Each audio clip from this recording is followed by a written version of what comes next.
Good afternoon, and thank you for joining us for our second event on environmental, social, and governance policies. I'm Tom Quadman, Executive Vice President with the Chamber's Center for Capital Markets Competitiveness. During our first event several weeks ago, the Chamber's CEO and President, Suzanne Clark, spoke about the different policies that the Chamber is thinking of in terms of environmental, social governance disclosures, the work that we've done on this over the years, and how we think this is important for both investors and the companies that they invest in. In 2019, the Chamber released principles on ESG investing, and 2 years before that, we had also released a report on the materiality of disclosures. We think that these documents produced by the Chamber are extremely important as the SEC and other policymakers are going into ESG policy development. Just last week, Chairman Gary Gensler of the SEC laid out what his thinking was and how he was instructing the staff to react to the different comments that the SEC had collected recently during its RFI on climate disclosures. The Chamber, working with our membership, has been very involved in that process. As we are involved in these discussions, there's been a lot of talk about ESG investing and how it is important for people to make return on their investments over the long term. We also think it is extremely important for public companies to be taken into consideration with that. Today's discussion is going to be about standard setting. There's been a plethora of different standard setters around environmental social governance disclosures. There's almost an alphabet soup of different acronyms that people are now scratching their heads around. But we do think that this is an important structural discussion that should be had.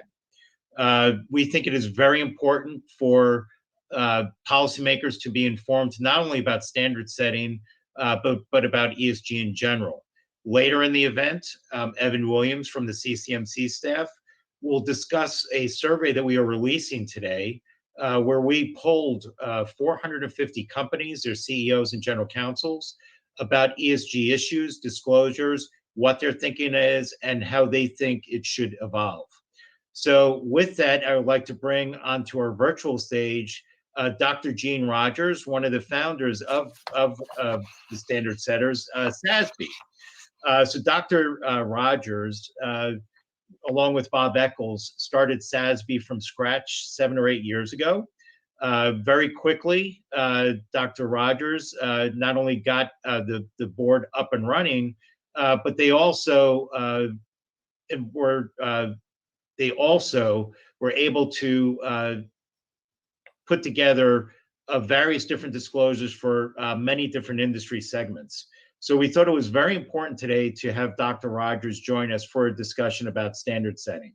So Jean, good to see you, even though we're cross country, and it's been too long. So I thank you for joining us today in this discussion. Thank you, Tom. It's great to see you, and it's great to be here. So, let's dive into it, right? So, the first time I think you and I had met was, back in 2013 or somewhere around there. And you and Bob came in and you talked about some of the thinking you were doing and trying to put together a standard setting board. And you did that fairly quickly. You led that effort for 7 or 8 years. Mm-hmm. And as I said, you had really developed not only an extensive staff, but really dove into it. And I think you had something like 79 different industries that you created different ESG metrics around. As somebody who is involved in ESG standard setting from the very start, where do you think it stands today? Well, actually, Tom, we met in 2011, which is when we were just getting traction. 10 years ago, that's right. Yeah. 10 years, and you were so kind to actually have a deep conversation with Bob and I about materiality and ESG. And I think that conversation is even more relevant today in terms of understanding how ESG issues become material and how companies can navigate that landscape of such a dynamic landscape of ESG issues. SASB's great contribution, in my view, is really understanding that these issues manifest very differently from industry to industry. It's very challenging to standardize across a group of industries. And there's been a lot of learnings, which we'll get more into, but how I would characterize the space now is chaos, confusion, and conflict. It's typical of a voluntary landscape that has evolved in response to investor demand, many different frameworks and standards with different purposes, different stakeholder groups, meeting different types of investor needs, from economic considerations to impact investors that want to understand beneficial outcomes. And so what we have is a very chaotic landscape, which I really characterize as ESG 1.0, the first version of standard setters that have begun to kind of take on this massive landscape of issues. And it's also the chaos and confusion exacerbated by other actors, rating agencies and information brokers. Altogether, I kind of call it the ESG industrial complex that has emerged because there's a commercial opportunity to sell data in this space. And I think we have to come back to the question of what is the purpose of standard setting in the context of the SEC and their mission to protect investors, to facilitate capital formation. That's a really solid grounding to have the conversation about the purpose of standard setting. And we're at a good point because we've learned a tremendous amount in the past decade about the materiality of these issues. I liken the point that we're at now to the point at which the FASB was in 1973. And we kind of take the FASB for granted. And I love the FASB and actually, really looked to the FASB as sort of emulating best practices in the rigor and the practice of being a great standard setter for the capital markets. And yet we forget that the FASB was not the first. The FASB was created in 73 from the Wheat Committee findings that report. And there was a predecessor to it, the APB, to add to the acronyms in the alphabet soup. And everybody forgets that the Accounting Principles Board was there for some time, advanced the field of financial reporting with its standards. We learned from that, and then the evolution continued to professionalize the field with the advent of the Financial Accounting Standards Board, an independent, well-funded entity that learned from the APB and its predecessors and took financial reporting forward. So I think we're at that point where we've learned a lot. We have the first generation of standard setters. And you have to remember, I'm actually not a standards setter anymore. I left SASB in 2018 when those standards were released to the market. I now advise companies and also investors on integrating ESG. So I'm eating the dog food every day and understanding kind of, and it's total chaos. And what I tell companies that I work with, I'm on the boards of two companies now, a mining company and a medical radioisotope company for which there is no SASB standard. So they have to figure it out themselves. They have to come back to first principles. What is material? How do issues become material? And own their own story about what to disclose to investors and why. Because when they stand in front of investors, the CEO and CFO, and they have to talk about sustainability, they can't say to investors, how did you arrive at these metrics? Oh, we took them from a framework. We have no idea why they are important or what they mean to the business, right? You have to be able to say why it's material, how it drives value, and how you're managing it. So it really comes back to first principles and using this first generation of standards as a guide, not as something that's really set in stone. So, Gene, going back to when we first started our discussions in 2011, right? The state of Yeah, disclosures has changed dramatically. it has. If you take a look at climate, right, which is what many of us are focused on today, the level and the amount of disclosure that is happening has dramatically increased over the course of those 10 years, and that's going to be reflected in the survey results as well. But we also hear from we also one of the data points coming out of that survey too is the companies are saying, look, we know what environment is. Governance is certainly an issue, but the term ESG is a little squishy, right? Yeah. And Commissioner Roisman recently gave a speech too, where he said, yes, materiality is important, but what's missing, right? What is it that investors are missing? Right. Thinking about it in that context, what is it that you think that the SEC needs to come out with in terms of mandated disclosures that are material? And then what are the gaps that need to be addressed there? And then how do you sort of see standard setting maybe playing a role there? Absolutely. You've recognized that the state of the industry is very, very different now than when SASB got started. And what we actually have now is that investors are swimming in a sea of ESG information. There's actually too much information now, if you will, and it's really not due to the standard setters. It's actually due to the market opportunity that the information brokers and the rating agencies have capitalized on to sort of make sense of this landscape, but essentially to meet the investor demand. Let me give you a couple of data points here. Sustainalytics looks at 300 indicators, 1,300 data points. Refinitiv, 450 data points. Arabesque, 150 million data points every day, 250 metrics. MSCI, thousands of data points. S&P CapIQ, 1,000 ESG data points. Bloomberg, 2,000 data points. All of them on the whole universe of publicly listed companies. So this is not no ESG. This is not a situation where there's no ESG information out there.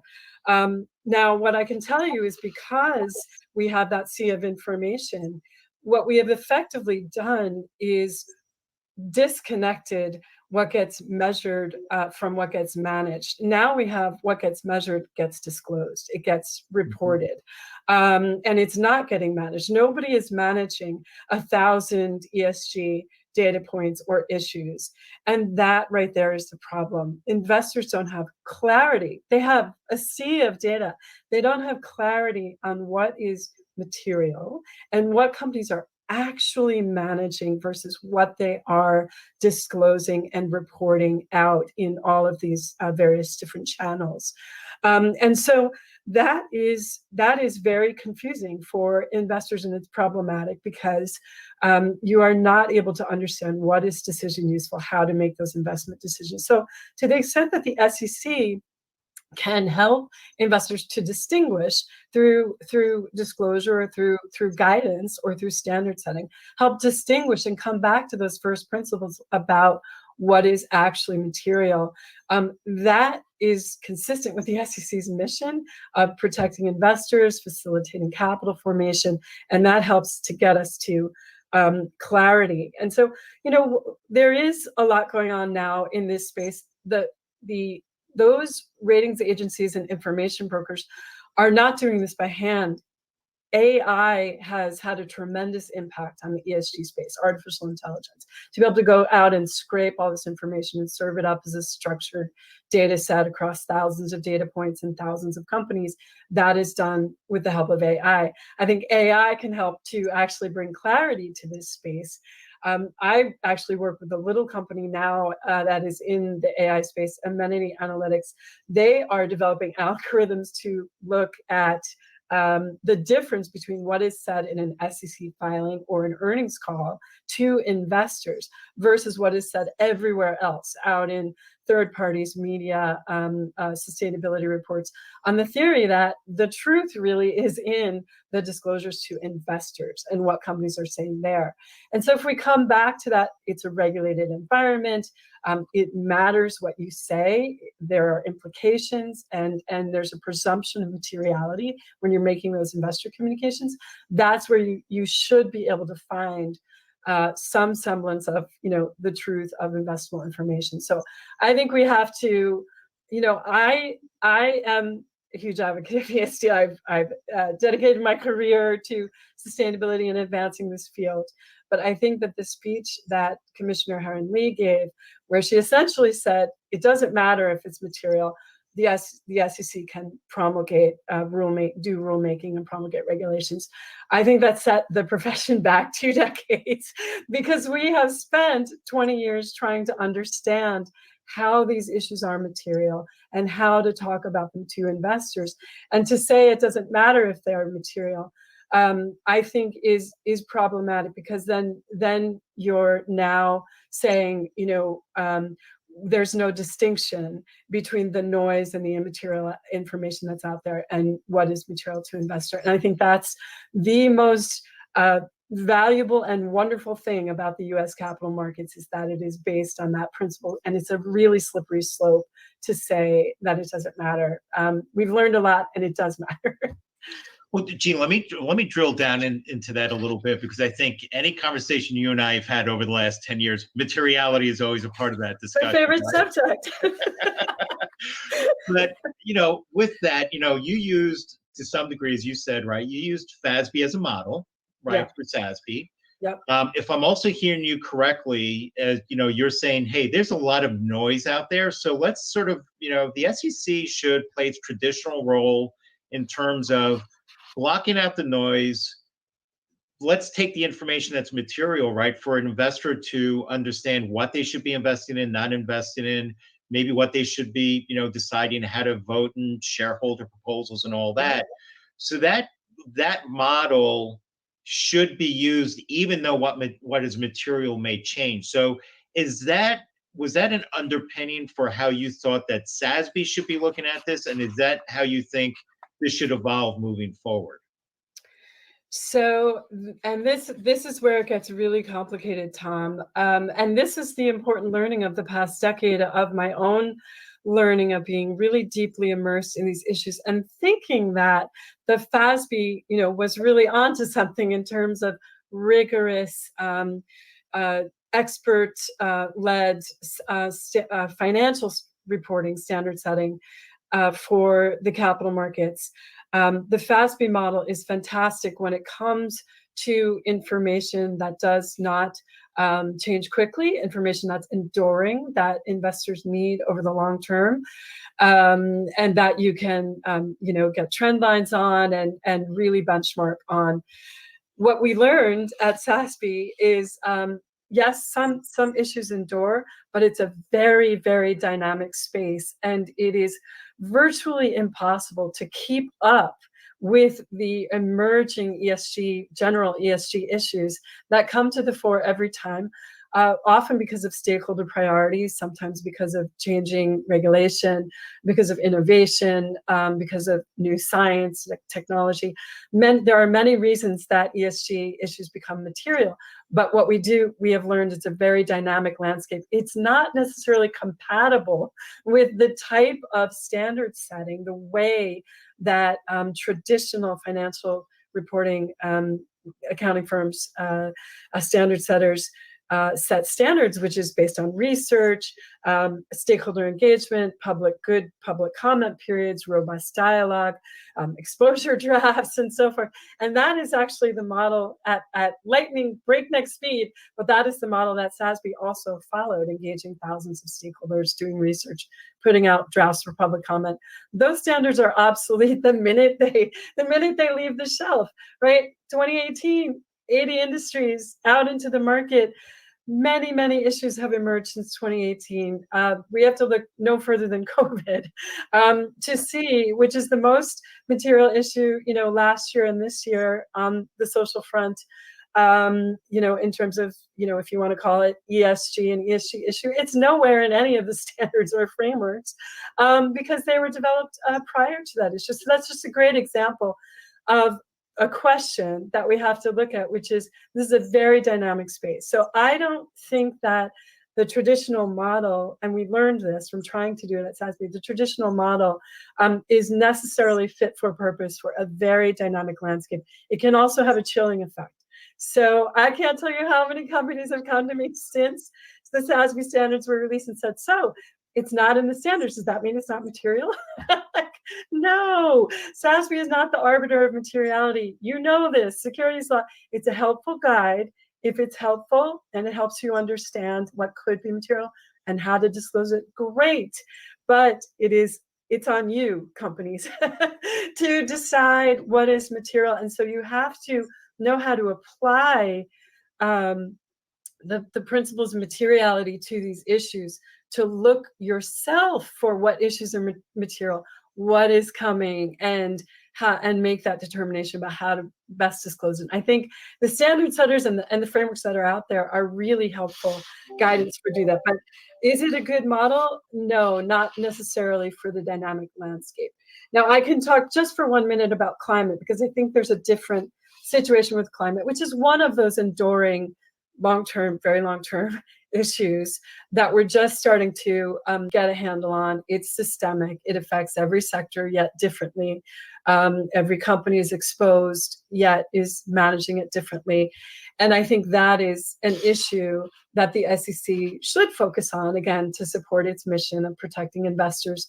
Where I would look to for that, a really good example of that is conflict minerals. And the way that the SEC did a Form SD, kept it sort of self-contained, had very specific questions germane to that issue about how companies are exposed, how are they managing this issue. And in the case of climate, there's two components: greenhouse gas emissions and what they are contributing, which is not material across the board. But I understand that investors need sometimes to know if it's not material to differentiate from where it is material and to create investment vehicles or direct capital.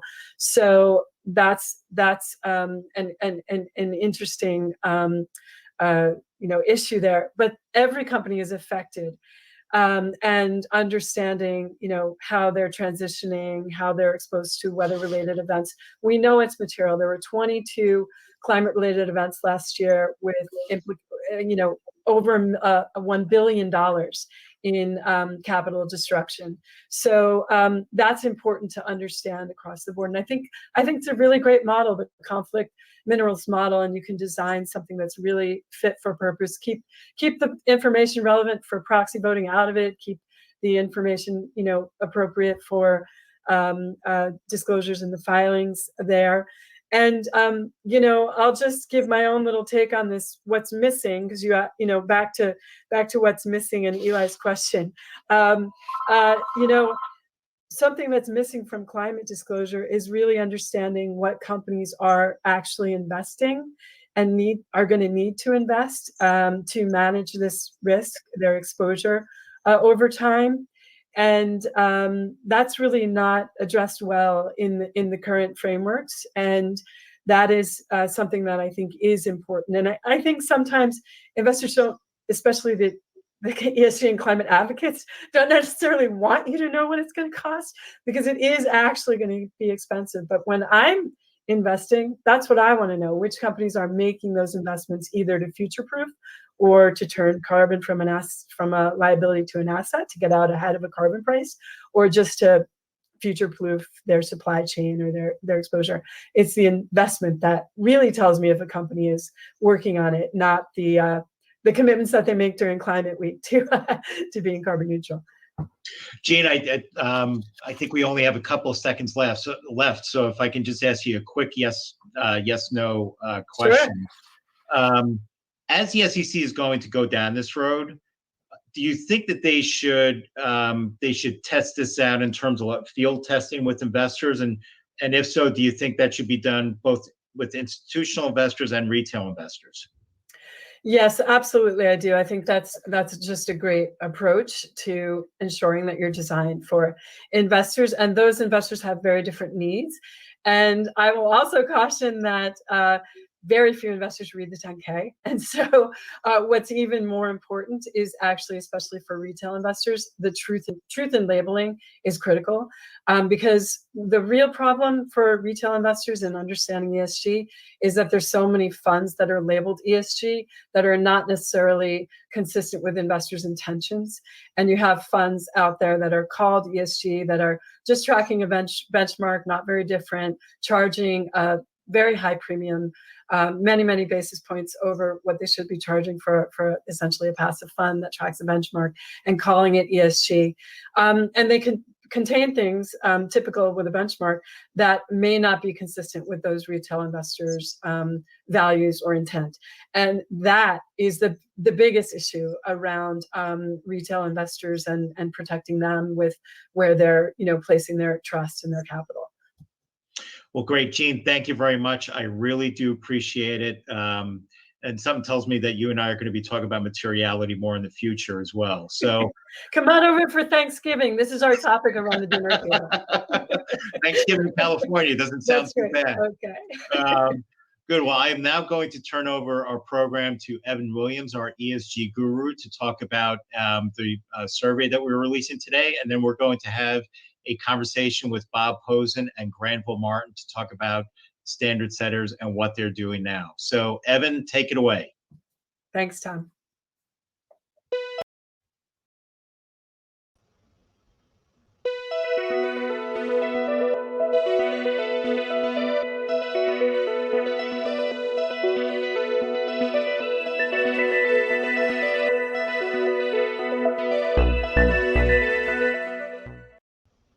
Thanks, Tom. As mentioned, my name is Evan Williams, and I lead our corporate governance and financial reporting policy work here at CCMC. Today, we are pleased to release the results of our survey of corporations on climate and ESG disclosures. I would like to offer a brief word of thanks to our member companies who participated in the survey and are here in our audience today. The survey was completed in partnership with NASDAQ, NAREIT, the Real Estate Roundtable, the National Investor Relations Institute, TechNet, the Biotechnology Innovation Organization, and the Silicon Valley Leadership Group. With the help of these partners, we conducted a survey to learn more about current practices and the outlook for climate change and ESG reporting from the public company perspective. A total of 436 companies participated in the survey, with close to an even distribution in market capitalization, representing a wide range of industries, with 32% of respondents below a $700 million market cap, 36% between $700 million and $5 billion, and 32% over $5 billion. Participants in the survey included CEOs, CFOs, corporate secretaries, general counsels, chief sustainability officers, and investor relations and corporate communications professionals. With the few minutes that I've got, I'd like to share some key findings. The survey revealed that over the last decade, most companies have increased the amount of climate change disclosure they provide, with roughly 59% reporting that they are disclosing more information regarding climate change since the SEC issued its guidance on the topic in 2010. Further, companies are communicating with and incorporating input from their shareholders about climate change more than ever. Nearly 2/3 of survey respondents communicate with their shareholders regarding the evolving risk of climate change, and relatedly, 46% have increased the level of detail in climate change reporting due to shareholder input. Relevant to our topic today, companies reported using a variety of standard setting frameworks for ESG, with 44% using SASB, 31% using GRI, 29% using TCFD, 24% using CDP, 6% using IFRS, 6% using UNPRI, and 5% using the EU Non-Financial Reporting Directive, demonstrating that there is not one agreed upon framework across industries. However, for all of their reliance on standard setters, just 9% of respondents felt that standard setters provide consistent, easy to understand metrics. And moreover, 50% felt that frameworks are difficult to understand, address immaterial information, and lack transparency. Sort of turning toward forthcoming action, 82% of companies agreed with the statement that they should be afforded the flexibility to determine how ESG issues apply to them and what material information they should be required to disclose. Further, 89% of respondents support scaling disclosure for companies based on a metric of size, and 74% said they support a phase-in for any new ESG-related requirements for all public companies. Concerningly, however, even with an increase in reporting practices and disclosure, 61% of survey respondents identified ESG as a subjective term that means different things to different companies, and just 8% said ESG encompasses a generally understood set of issues and can be easily defined by regulators.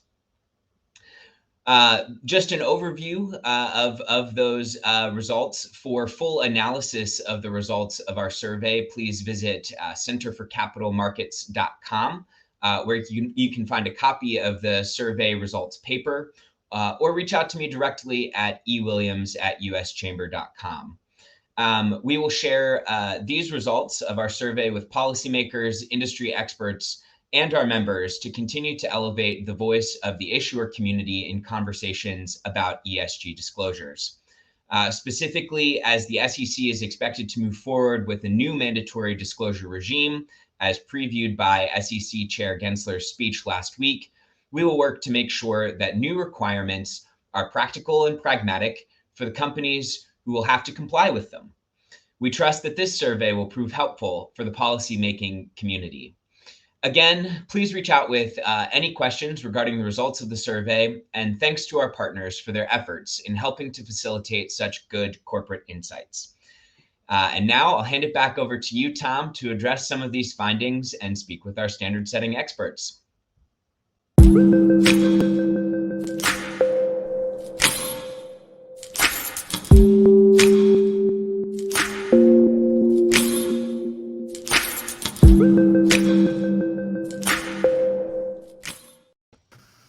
Evan, thank you so much for sharing those important insights from that survey. I'm sure there's going to be more to come from that. I'd like to invite Bob Posen and Granville Martin to join us on the virtual stage to give us a perspective of the standard setters in these important ESG discussions. Bob Posen is a senior lecturer at the MIT Sloan School of Management and a trustee of the International Financial Reporting Standards Foundation, where he's assisting in thinking through the IFRS's work on building its Sustainable Standards Board, or SSB. In full disclosure, Bob is also a dear friend of the Chamber. He was part of the Capital Markets Commission that started the CCMC. Additionally, Granville Martin is the head of the U.S. Policy and Outreach at the Value Reporting Foundation, which is the organization created through the merger of the Sustainable Accounting Standards Board, or SASB, and the International Integrated Reporting Council. We're looking forward to hearing from such important experts today. Bob and Granville, welcome.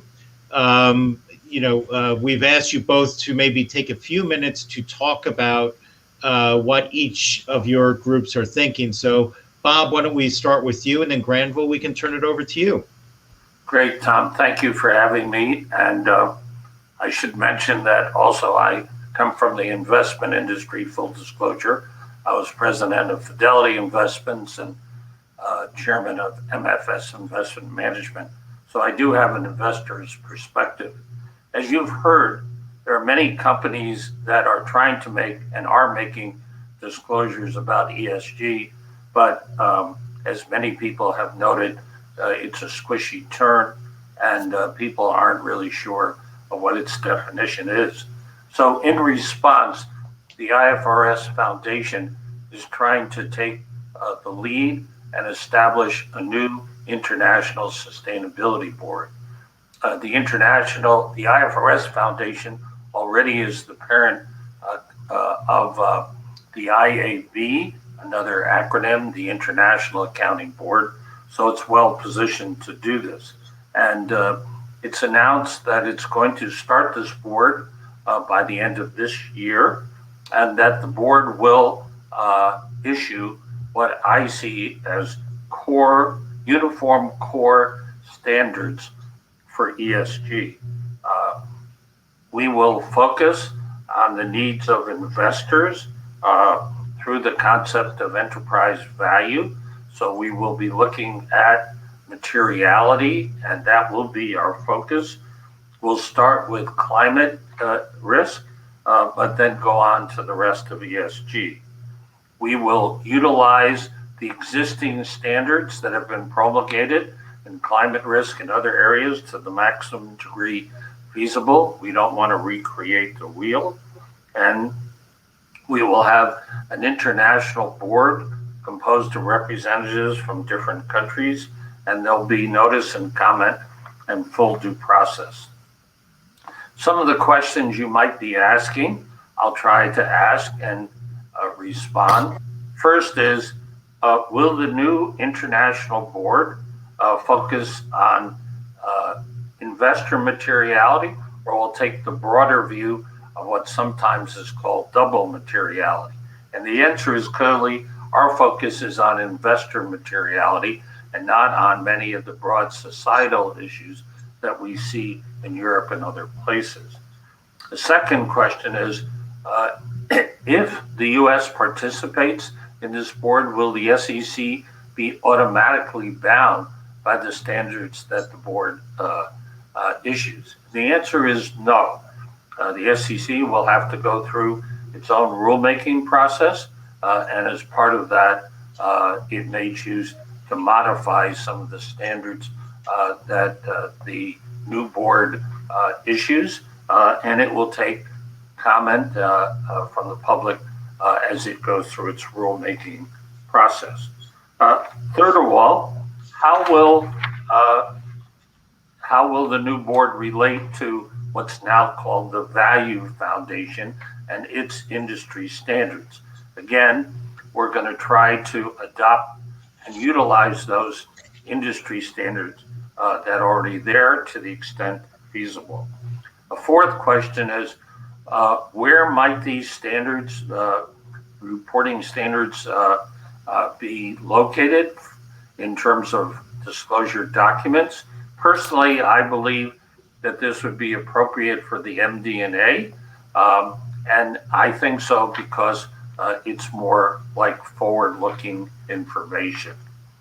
A fifth question is, where will the board be located? We don't know yet. Various countries are putting in offers. Canada has recently offered to be the host country and putting some financial resources behind that. A sixth question, does the new board have the support of government and regulators? And the answer is clearly yes. The G7 and the G20 have made strong supportive statements in favor of the new board established by the IFRS Foundation, IOSCO, and the Financial Stability Board, which is the regulator of banks, or the International Association of Regulators of Banks. They have also been very supportive. And let me think about with you the last two questions, what I call the counterfactual. What will happen if the U.S. does not get involved with the new sustainability board? Because of the widespread international support, the board is going to go forward with or without the U.S.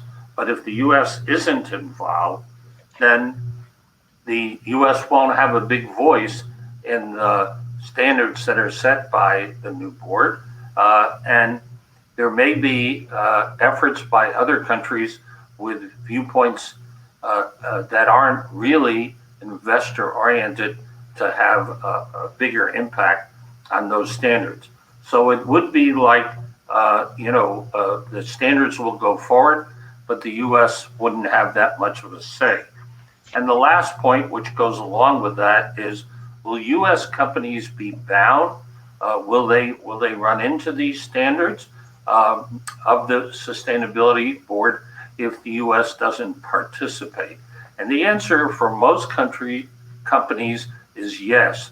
We've seen that Europe and Asia are not limiting their sustainability reporting requirements to companies listed on the stock exchanges in those jurisdictions. If you do business in Europe or Asia, then you're likely to be subject to the Sustainability Board's standards, even if the U.S. doesn't participate. So that's why I'm a strong supporter that the U.S. ought to participate. It will have a much bigger voice in these standards, and they will tend to come out in a way that's more appropriate and acceptable to U.S. companies. Thanks very much, Tom, and I'll be glad to take any questions you might have. Sure, thanks, Bob. And now, Granville, if we could turn it over to you to give the perspective of the Value Reporting Foundation. Sure, Tom, and thanks for having me. Bob said covered a lot of ground there. Let me start though with just a quick explanation of what the Value Reporting Foundation is and where it came from. The Value Reporting Foundation is the combination of the Sustainability Accounting Standards Board and the IIRC, the International Integrated Reporting Council, both of which are about 10 years old. The combined VRF, or Value Reporting Foundation, really has three intellectual resources. The integrated thinking principles, the integrated reporting framework, and the SASB standards.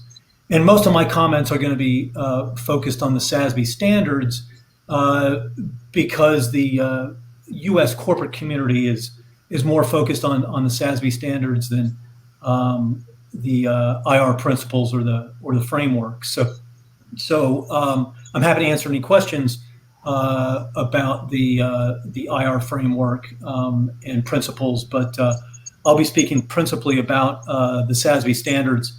It was great to have Jean Rogers, precede our panel. She deserves an enormous amount of credit for the status and the growth that SASB has seen, and there has been substantial growth and adoption of the SASB standards. Our investor advisory group is comprised of 58 members, about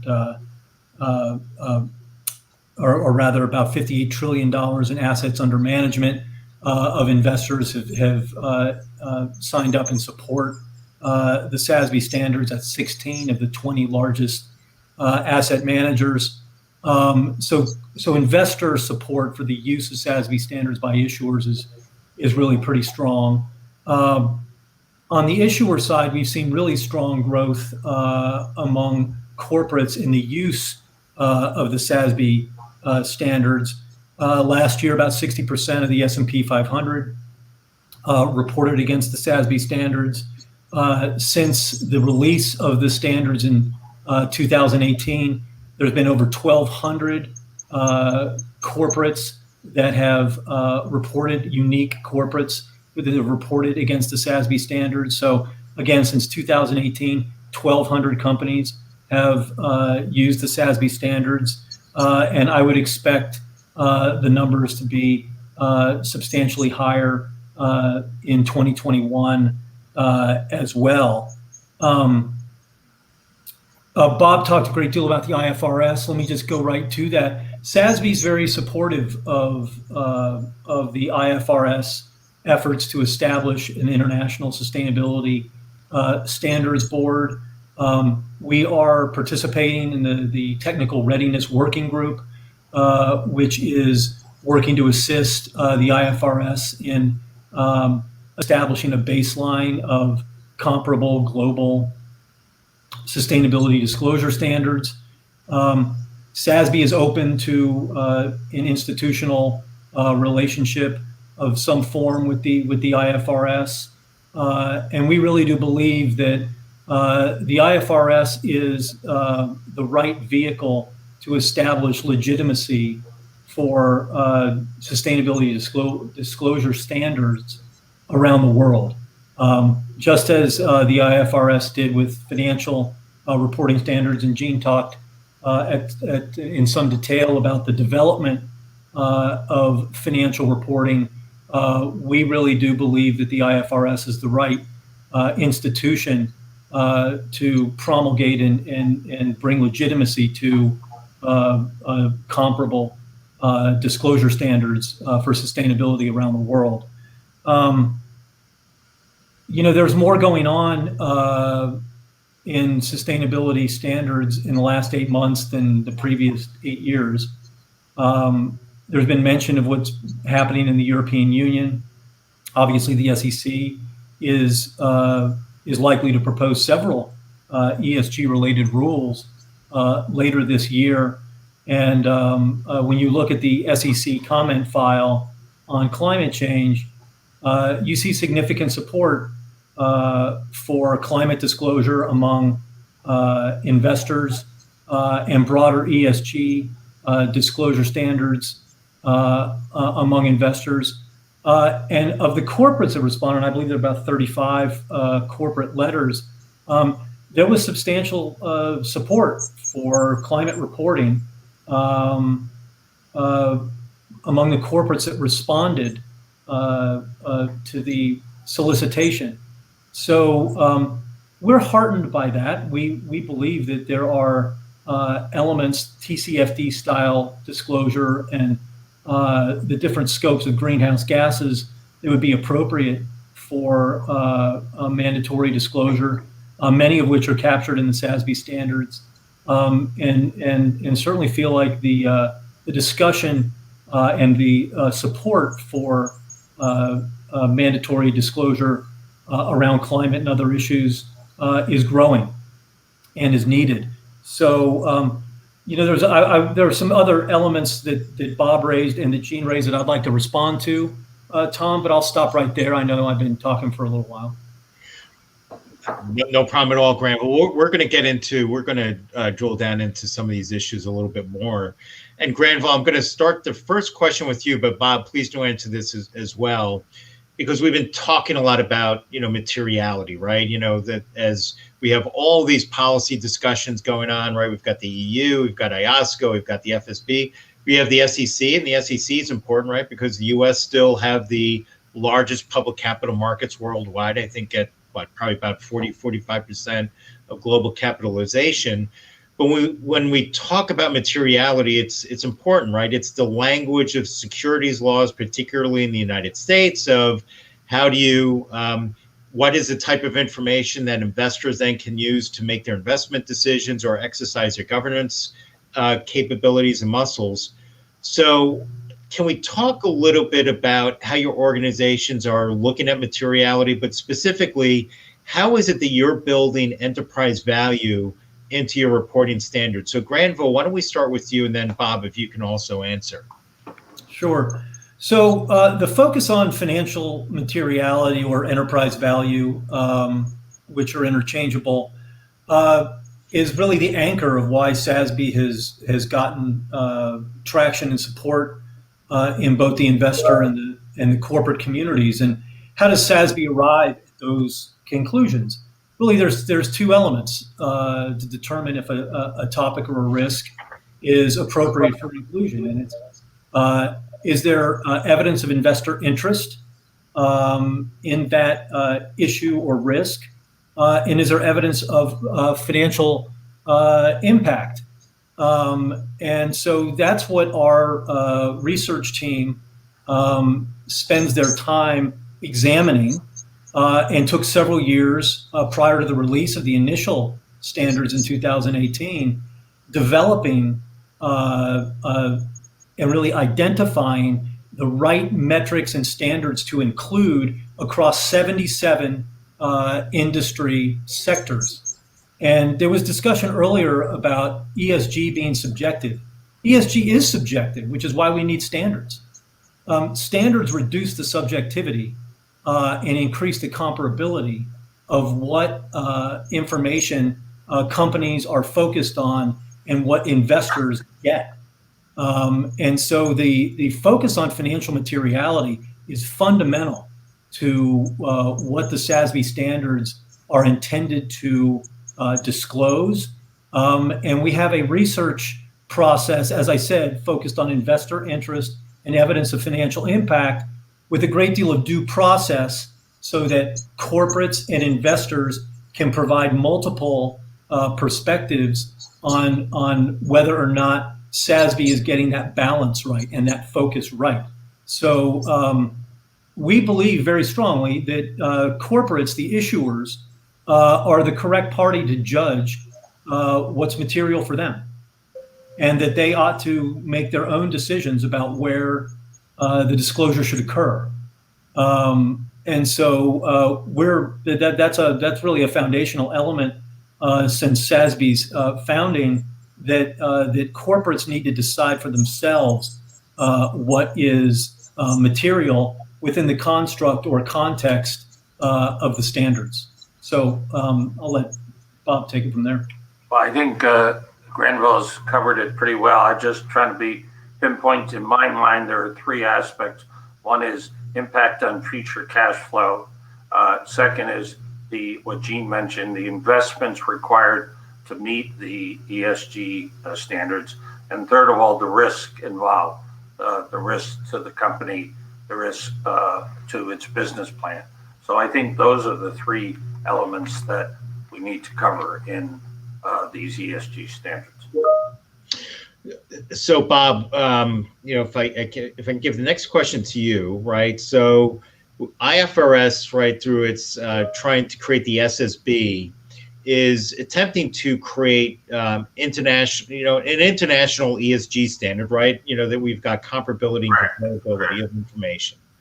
If we were to go back, right, 13, 14 years, you were the head of the Cipher committee, right, with the SEC, which was designed to help improve financial reporting, but really improve financial reporting as we were going to go through or attempting to go through a convergence of accounting standards, which was something that the chamber supported very strongly.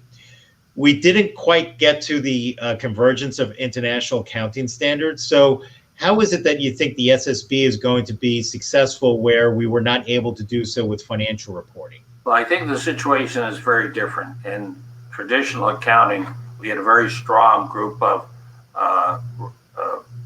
a board and a strong set of standards for GAAP accounting. At the same time, we had a very well-defined and well-developed international set of standards. Here, we really have, as people have said, we're at 1.0. We have if anything, a confused and multiple set of standards. So I think it's very different when you're trying to displace. You have two strong, well thought out systems. Very hard to get them to agree to change. But here we're dealing with tabula rasa pretty much. We don't have any real clear standards. Europe is moving very quickly ahead, but I think the U.S. now under Chairman Gensler is going to move. And I think the other thing is we have very strong support from the governments, including very strong statements from the G7, from the G20, IASCO, the Financial Stability Board. So we never had that. So those are the two big differences, and why I'm optimistic that there will be international sustainability standards. I think that's definitely in the cards. Right. So Granville, if I could turn to you, right? So we now have the new Value Reporting Foundation, right, which is a merger of SASB and the IIRC. SASB had put together some, pretty important due process frameworks in terms of how to develop standards and the like. And, the IIRC was looking towards trying to come up with one financial report. Can you share a little bit about what the thinking is behind the merger of the two organizations And what is it that the Value Reporting Foundation is going to provide that SASB or the IIRC on its own could not provide? Sure. So I think these are the principles, framework, and the standards. They really are complementary. The principles, the integrated thinking principles, are intended to help senior management and boards understand the drivers, the E&S drivers of their business, and they're not, and they shouldn't be confused with the standards, which are focused on the items and risks that are material to investors and that are intended to provide decision useful information to investors. So at a high level, the integrated thinking principles really are intended for board and senior management use. And then you have the integrated reporting framework, which really is intended to help companies think through how to disclose material risks in the context of an integrated report, which is much more common outside of the U.S. And so the combination of the IIRC and the SASB, because of both the different parts of the different focuses on different elements of the company value chain, are A, complementary, B, the adoption and support for the integrated thinking principles and integrated reporting framework has been substantial in Europe and in Japan and other non-U.S. markets. And SASB's also had support in both of those markets as well. But by combining these two organizations, you end up with a portfolio of tools that companies can use to guide their entire sustainability journey and disclosure efforts and disclosure strategy or sustainability strategy efforts. And you get a global organization, different networks. And so the complementary nature of the networks that both SASB and the IRC had developed is really very powerful. So we're extremely optimistic that that this merger meets a lot of the demands for greater rationality and a consolidation. Gene was talking about the chaos and the confusion. That was a significant motivator of the merger, trying to consolidate where the environment allows it, similar and complementary frameworks to really reduce the variability and the balkanization of a system that a lot of corporates are groaning under. You know, we all hear it: disclosure fatigue, confusion. And so the merger is in significant part driven to try to address that. And we think it does so in both a complementary way that's both intellectual and based on networks.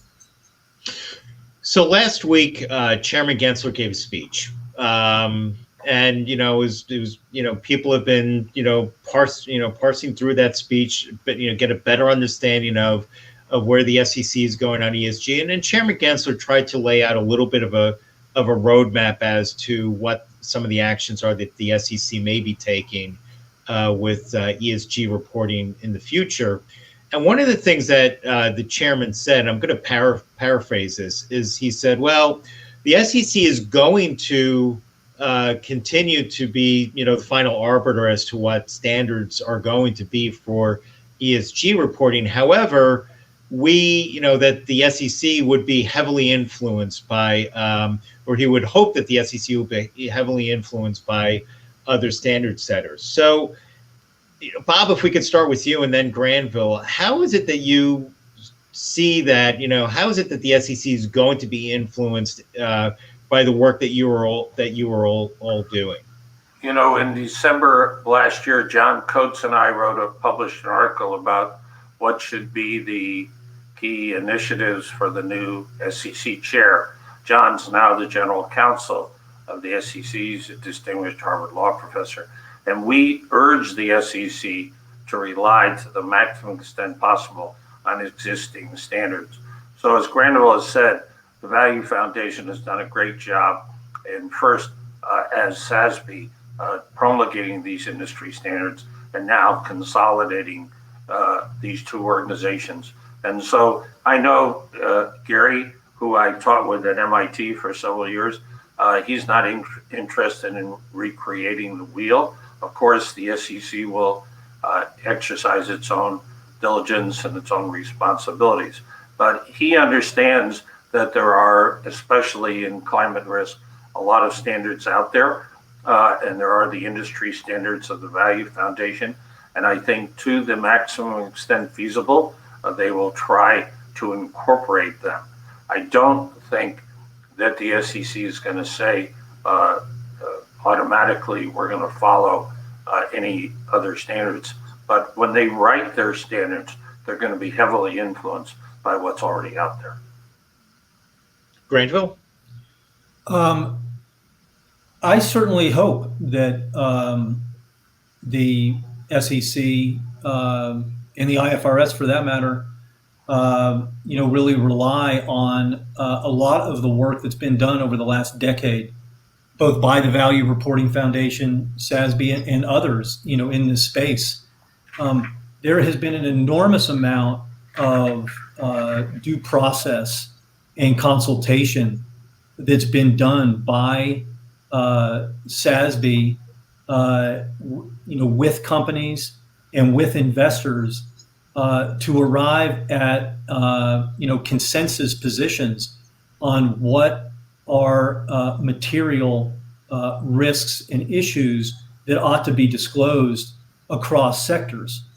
And that has not been an easy process, and it's not one that I hope any regulator tries to entirely redo or duplicate. We have a great deal of faith in the intellectual integrity of these standards. Of course, anything that the SEC does is going to be subject to the Administrative Procedures Act, as appropriately so. But to the extent that the regulator can learn from and build upon the work that's taken place over the last 10 years, I think that the market would be better served because you'd have a greater degree of continuity and predictability that investors and companies can expect, because there is substantial support and adoption of SASB standards. And we're a regulator to more or less, as Bob said, approach this from a tabula rasa perspective. I think you really reduce the continuity and predictability that the market can expect. So reliance to some degree on what the third-party standard setters have been doing and working on for a period of years, I think is really the right answer for certainly the first steps that the SEC and any other regulator would be taking to mandate sustainability disclosure.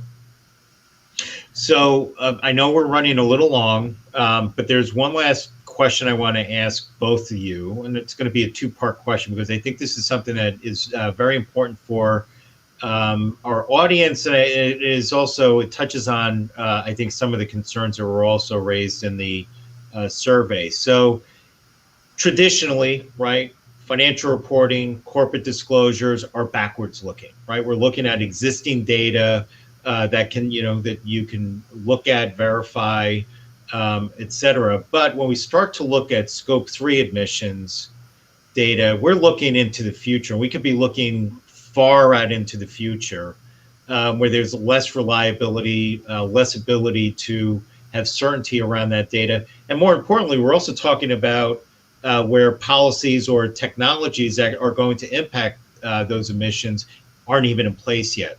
So the two questions are, how do you both look at scope 3, one in the context of liability, right? Should companies be held liable for such future looking data?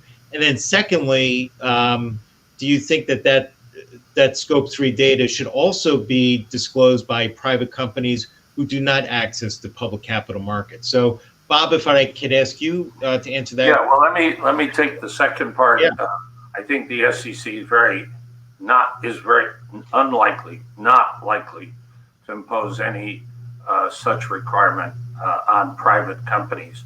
I think the SEC will take this step by step, and public companies have been their traditional purview. So I really doubt whether that's going to happen for private companies. And second of all, on the question of liability, I think that's a very controversial question. Personally, I believe that if information is forward-looking, the SEC already has a safe harbor for forward-looking information, which seems to work pretty well. So to the extent that the Scope 3 emissions are forward-looking, I would hope that they would be covered by the well-developed rules for forward-looking, under the forward-looking safe harbor.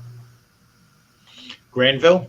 So I very much agree with what Bob said. I mean, I think it's a question, and certainly when you look at some filings, you see companies who are including ESG related items in their forward-looking disclaimers now. So there would appear to be some belief in the market and among the corporate law bar that the PSLRA forward-looking safe harbor actually can capture and provide some sort of relief for climate-related disclosures. Now, whether or not the SEC needs to somehow refine that or somehow, strengthen it in terms of, the perception of its accessibility, we're certainly supportive of that, and we'll see what the SEC does. But on a personal level, I certainly understand the fairness argument about exposing companies to greater litigation risk, with some kind of what would be new type of reporting, and don't think it's particularly helpful to the effort to provide the market meaningful, decision useful information with respect to climate change. So completely understand why companies are focused on it and think that it makes sound policy sense for the SEC to consider it. Scope 3 is complicated stuff. There's a reason why the SASB standards are industry specific. Scope 3 is a perfect example of why you need industry specific standards. How to understand the Scope 3 emissions from an extractive company to a retail or an apparel company, to a tech company are vastly different exercises, and are complex. The question of how much due diligence companies have to do. The reality would be in supply chain for smaller companies that a lot of companies would be relying on their consultants in a way that they probably don't fully or as extremely rely on them in other kinds of reporting. Whether or not there should be some consideration given to limiting liability with respect to information that's provided by a third party, those are good questions. But this is a difficult area that the SEC's going to have to grapple with. But I think there's little doubt, though, that investors think that in the main, more than in the main, if you look at the SEC comment file, that Scope 3 disclosures are important to them. And so the SEC does have quite a task balancing what investors are saying on the one hand and the concerns that companies have on the other. Well, Granville, Bob, I greatly appreciate you being able to join us today. As I said to Gene, I would expect that we're going to be talking a lot more in the future, and hope that you can provide us with the benefit of your expertise as we continue to have discussions around ESG. So thank you again. In closing, I would also like to thank the partners for our survey. Specifically, I'd like to thank NASDAQ, NAREIT, NERI, BIO, the Real Estate Roundtable, the Silicon Valley Leadership Group, and TechNet. This survey was extremely important data that we will make sure to provide with policymakers, which will be very important. I'd also like to thank Evan Williams for his work and dedication on these very issues. As we've talked about today and in our previous event, there is a very complex and there's an enormity to the ESG work that is ongoing. We expect to have a very busy fall with some expected action by the SEC and others. So we look forward to continuing this discussion with you to help educate you and also to help to inform the business community of these developments and what we should be doing to ensure that these efforts end up in the right place. So look forward to keep your eyes out for our next event, which will be after Labor Day. So please enjoy the summer and look forward to discussing these issues with you all collectively and individually. Thank you and have a good afternoon. Thank you so much.